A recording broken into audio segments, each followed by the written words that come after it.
Hello, this is question 15 in your June 2022 Pure 2 paper from edexcel. It's a geometric series question. So you have the first three terms of a geometric series and we have to find this relationship between them.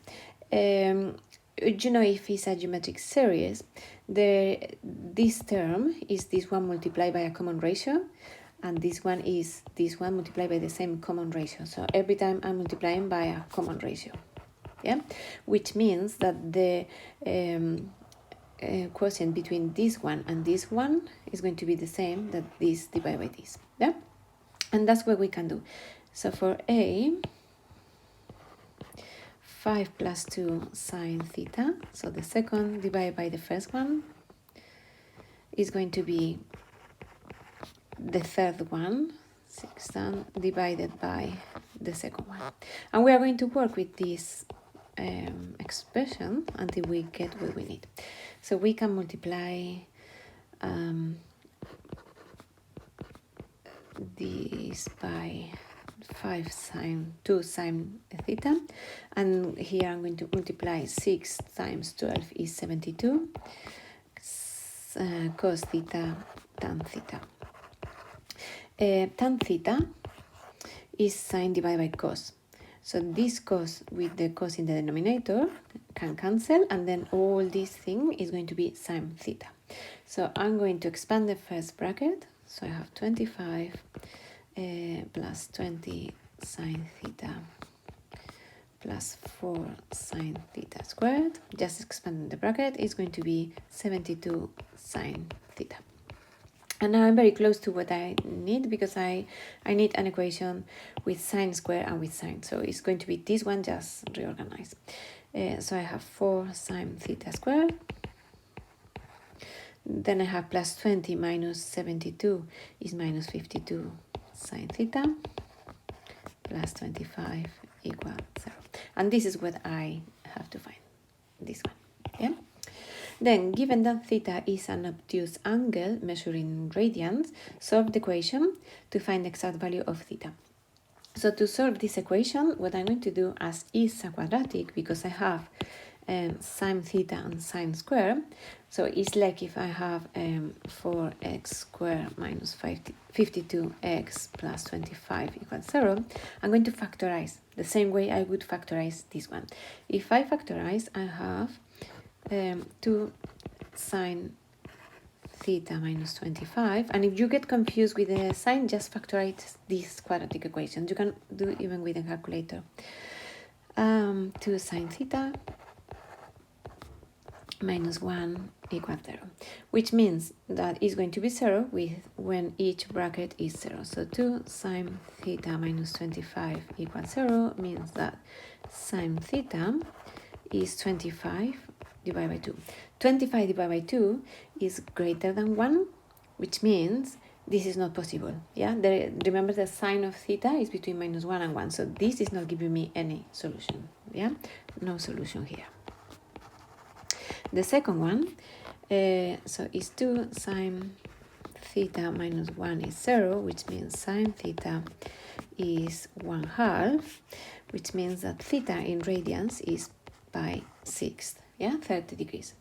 But they say the angle theta is, what does it say? Is obtuse. So we have to find another angle obtuse that gives me the same sign. Sine of alpha is that one. So I'm going to show you, just in case you don't know straight away. So we have this solution, 30 degrees, is pi 6, and we need an angle with the same sign. Remember, the sign is this vertical line. So we want an obtuse angle with the same sign, which is going to be this angle here, so the symmetrical. And that angle there is 2 pi, pi, which is 180, pi minus pi 6.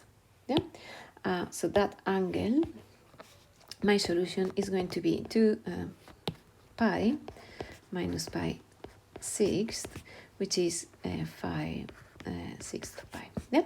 So this is my angle. This is my obtuse angle that I'm looking for, where sine is 1/2.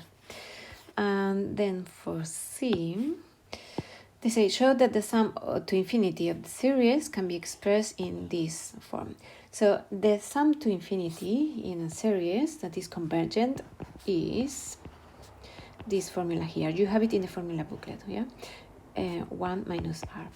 R is the first term and r is the common ratio. So we need to find these two things to use it in the formula. But we know that a, so the first term is given, is this one here, 12 cos. 12 cos, but now we know what theta is, so it's going to be 12 cos of 5 by 6 in radians, be careful, and this is minus 6 root 3. And if I want to find the common ratio, I'm going to find the next term and divide by this one, because the common ratio is what is multiplying by. So this is A, which is really A1. A2 is going to be, I have it here, 5 plus 2 sine, 5 plus 2 sine, and now theta is 5 by 6. If you do with the calculator, you have this is 6, which means the common ratio is going to be A2 divided by A1, which is 6 divided by minus 6 root 3, which is minus 1 over root 3, or if you prefer, minus root 3 divided by 3, but it doesn't matter for this question. Yeah? So the sum to infinity is going to be first term minus 6 root 3 divided by 1 minus, in this case I have minus, so I'm going to write plus root 3 divided by 3. And this is going to be 9 minus 9 root 3. And they are asking me to show that I can write this way, which is what I have if I factorize. So this is going to be 9 times 1 minus root 3. And this is what they call k. Yeah, so k is going to be 9. And that's it. That's all with this question. They say k is a constant to be found. So I would write somewhere k equals the value. Yeah, that's all.